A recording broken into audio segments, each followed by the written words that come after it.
বগুড়ার সারিয়াকান্দি উপজেলা পরিষদ নির্বাচনে জনাব মোহাম্মদ সাখাওয়াত হোসেন সজল বিপুল ভোটে উপজেলা চেয়ারম্যান নির্বাচিত হওয়ায় তাকে কামালপুর ইউনিয়ন আওয়ামী লীগ ও সহযোগী সংগঠনের পক্ষ থেকে সংবর্ধনা প্রদান করা হয়েছে।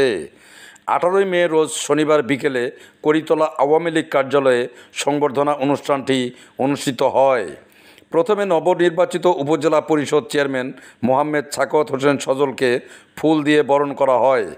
এরপর কামালপুর ইউনিয়ন আওয়ামী লীগ ও সকল সহযোগী সংগঠনের নেতৃবৃন্দ সহ ইউনিয়ন পরিষদের ইউপি সদস্যরাও পর্যায়ক্রমে ফুলের মালা ও ক্রেস্ট প্রদান করেন। সংবর্ধনা অনুষ্ঠান উপলক্ষে এক আলোচনা সভা অনুষ্ঠিত হয়। কামালপুর ইউনিয়ন আওয়ামী লীগের সহসভাপতি মাইনুল হাসান মজনুর সঞ্চালনায় আরেক সহসভাপতি শাহিন আলম লেবুর সভাপতিত্বে সংবর্ধনা অনুষ্ঠানে প্রধান অতিথি হিসেবে বক্তব্য রাখেন সারিয়াকান্দি উপজেলা পরিষদের নবনির্বাচিত চেয়ারম্যান মোহাম্মদ সাখাওয়াত হোসেন সজল।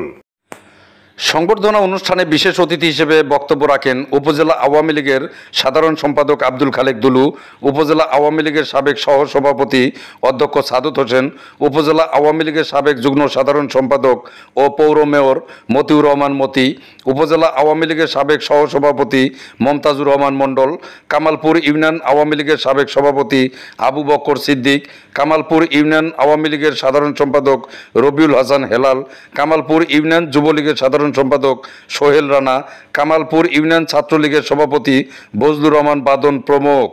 অনুষ্ঠান শেষে করিতলা হাটের যানজট নিরসনে বাইপাস রাস্তা নির্মাণের লক্ষ্যে জমির মালিকদের সাথে কথা বলেন নবনির্বাচিত উপজেলা চেয়ারম্যান মোহাম্মদ সাখাওয়াত হোসেন সজল। এ সময় বিভিন্ন পর্যায়ের নেতাকর্মীরা উপস্থিত ছিলেন। মাইনুল হাসান মজনু, পল্লী নিউজ টিভি, সারিয়াকান্দি, বগুড়া।